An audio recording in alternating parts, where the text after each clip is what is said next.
at Aussizz Group today. We're going to be talking about an exciting topic, which a lot of you send us inquiries about. It's parent visas, which is going to be discussed by our agent from Aussizz Group Brisbane. We're joined by Miss Fatima Fezer, who's a registered migration agent at Aussizz Group Brisbane. And she has more than 3 years of experience in the immigration consulting and case management roles.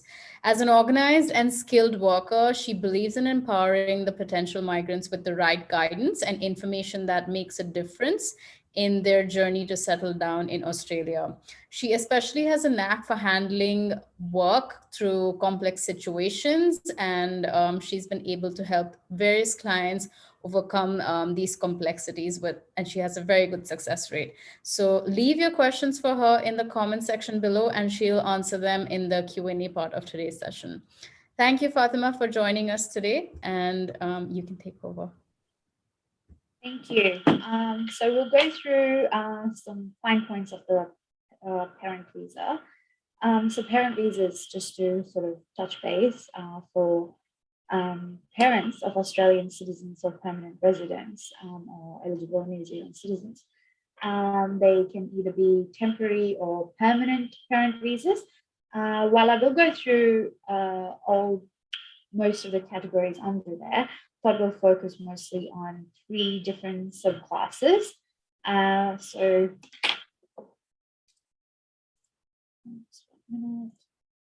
So there's quite a few subclasses, 173, 143, so on. Quite popular right now are the 143, the 864, and the 870. The 143 is a contributory parent permanent visa applicable to offshore parents who are offshore, who want to apply and through the contributory scheme. And then the 864 is a contributory age parent visa, which can be applied for onshore, and the subclass 870, which is seeing a lot of interest from people at the moment, is the sponsored parent temporary visa. We'll explain later on how that one's different to the other 2. But nevertheless, it's very, very popular at the moment. A lot of people are choosing that one as well.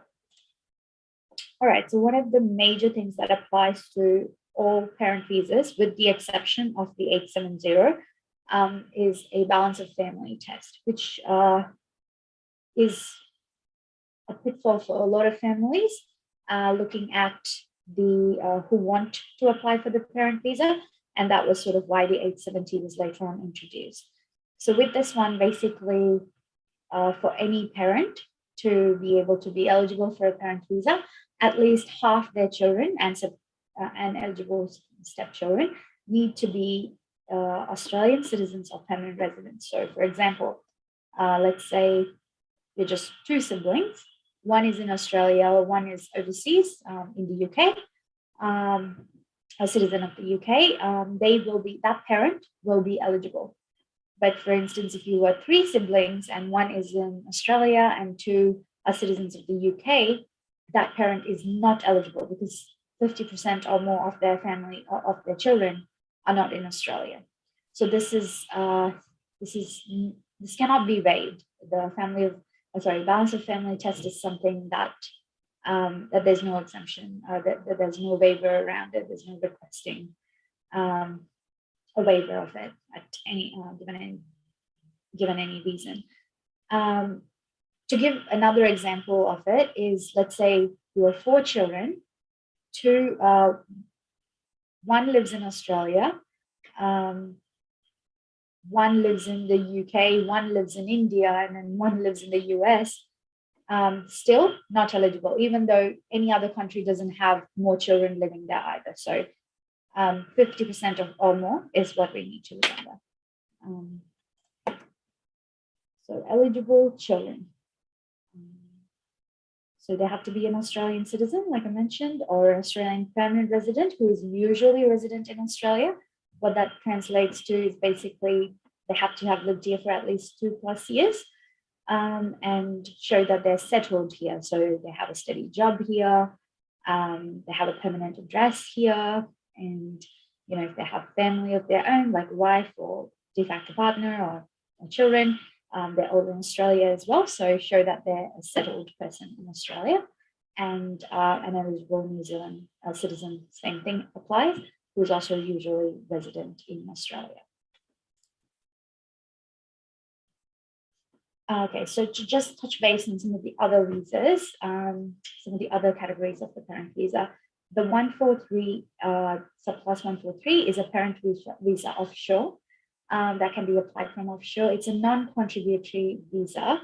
It is, you can apply for it offshore or onshore, but the thing with when you say non-contributory is that it has quite a long processing time.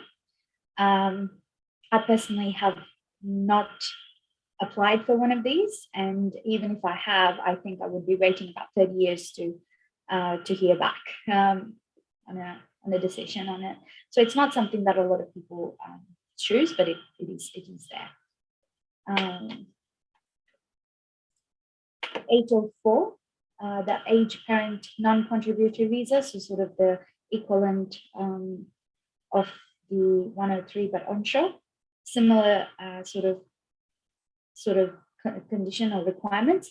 Again, really lengthy processing time. But the additional criteria is, of course, to meet the age criteria, which is that they have to be able to receive, they should be of pension age to be able to apply for this visa. And they have to be in Australia, and there is a bridging visa that is associated with this particular one. So the 143, the subclass 143, the contributory parent offshore visa. So this is one of the most popular visas at the moment. A lot of people are looking at this visa because it does have a processing time. At the moment, it's sitting at about 64 months. However, it is appealing to a lot of people because it is a lot less than the other visas, which is 30 plus years, and it also gives permanent residency to their parents. When you're onshore, you do have to make sure, like, let's say you can apply for this onshore, but just check to see whether your current visa has a no further stay condition. So just have to meet that. Age criteria are not applicable, so you don't have to be a certain age to be able to apply for it. And obviously people who hold the 173 contributory temporary visa, they can apply. Their next step would be to apply for this. So with this visa, initially when you apply for the visa, you'll only have to pay a small amount as compared to the total application charge. The application charge is divided into two. They take the first installment of the application charge when you lodge the application. At the moment, it's sitting at about $4,000 plus per applicant. If you do a combined application, it'd be a little bit less. However, the second installment would be closer. At the moment, it'll be around in about 5 years' time when they're ready to grant, or 5 years or so from now would be from when you apply, would be when you need to pay the remainder, which at the moment is sitting at about 43 to 44,000 per applicant. So even if you include two parents in your one visa or your one application, you still have to pay $43,000 plus. Other charges that you will incur in this process is you'll have things like health assessments, police clearances that you have to pay for, and the other thing that I will explain a little bit further later on is the assurance of support. That is also something that will come up that will need to be paid with the 143.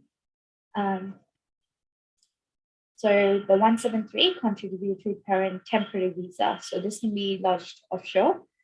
So this is the first step if you wanted to break down without having to pay that $43,000 to $47,000 in one go. If you want to sort of break it down a little bit, spend a little bit less initially, then this might be your way to go. So this is the first step towards a permanent residency with the 143. So this one is a temporary visa for 2 years. And you can, again, pay the visa application charge differently or separately. You can be, there is no, if you can apply in Australia or outside of Australia, but there is no bridging visa associated with this one, even if you apply in Australia, and this one doesn't have the age criteria either. This is something people can look at, especially if they want to sort of break down the visa application charge that they pay. But apart from that, it basically just leads to the 143. You do have to do that one to be able to get permanent residency down the line. Okay, so the next one, this is another one that is at the moment popular. It's the Contributory Age Parent Visa Onshore 864. It's again a permanent visa. You must be in Australia when you lodge it, and you must be aged. That is, you must be eligible to get pension in Australia. You have to be of pension age to be able to come under that one. Family members can be included in the application, and so it's very similar to, in structure and process, it's very similar to the 143. It's a contributory visa. Again, you have to pay that hefty application charge eventually, but it does give you permanent residency as well. So the subclass 884 contributory age parent temporary visa, sort of the equivalent of the 173 for 143. So I know it's a lot of numbers, but this is the 864 transition, sorry, the 884 transitions to the 864, which is the permanent visa. With the 884, you get to stay in Australia for 2 years, and then you can apply for your permanent visa later on. And if you're on the 884 and you apply for the 864, you can get a bridging visa. And again, this one also, you have to meet the age requirement of being of pension age. So the assurance of support that I mentioned earlier. So basically, this is lodged with Centrelink, or with Centrelink, you have to, so for one parent at the moment, the assurance of support is around $10,000. For two parents, it's around $14,000. You can cover up to 2 adults in it. And so this is like a bond that you give to Centrelink, and the visas that you do need them are for the contributory visas and the age parent visas, and even the 103. So it is included in most of the parent visas, and it's definitely a mandatory part. So this slide sort of explains the requirements a little bit more. So the assurance of support is in force for about 2 years. That's sort of your undertaking that you will support and take care of your parents' needs financially and things for about 2 years. For contributory age parents, the period is in force for 10 years. So the assurer has to meet some conditions. So have a income greater than the threshold for the financial year. And they have to be an Australian resident, be 18 or older, and be able to provide proof of identity, and be able to get a bank guarantee if required.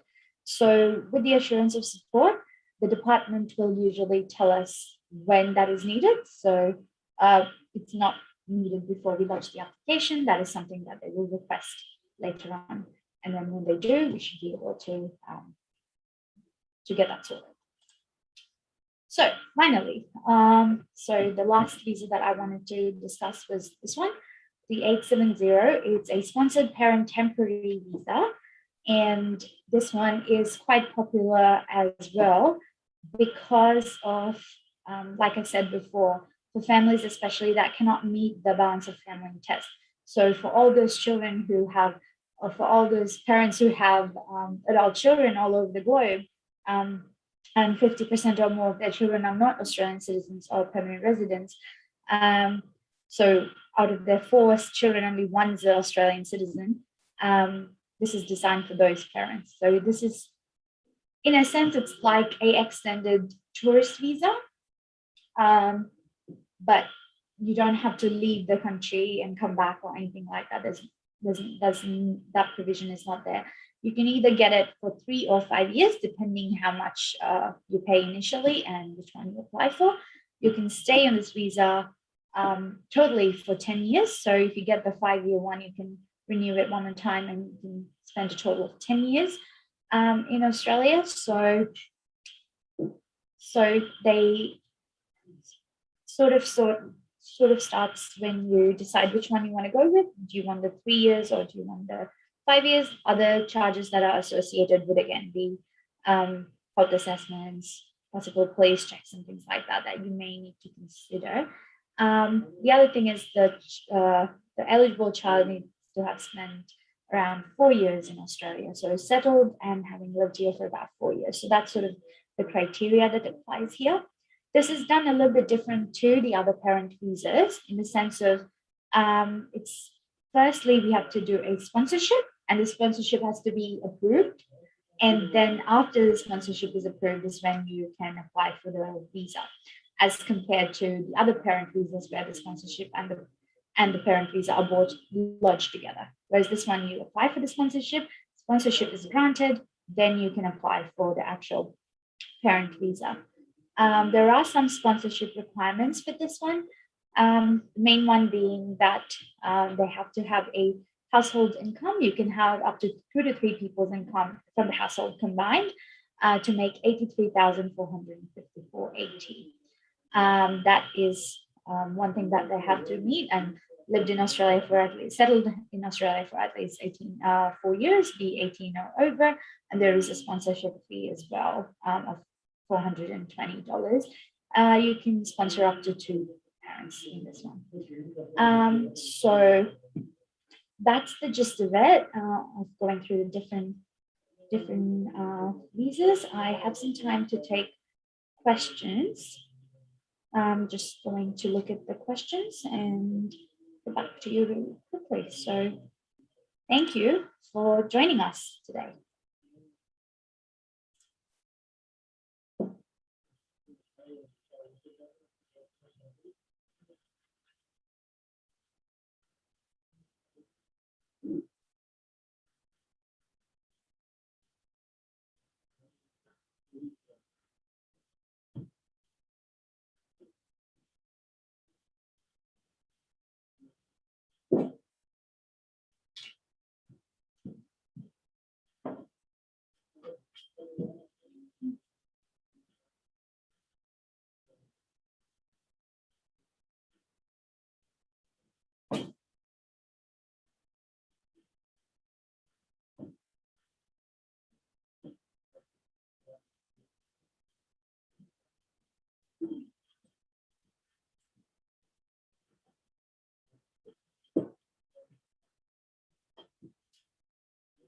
Okay, so I've had a quick look and I would, okay, so what you can do is if you look in the description, there's a link. And if you had any questions or any inquiries, just click on the link and you can send us, there's an inquiry form that you can fill in and send through to us, and we'll try to get back to you with the right information. All right, thank you for joining. Bye.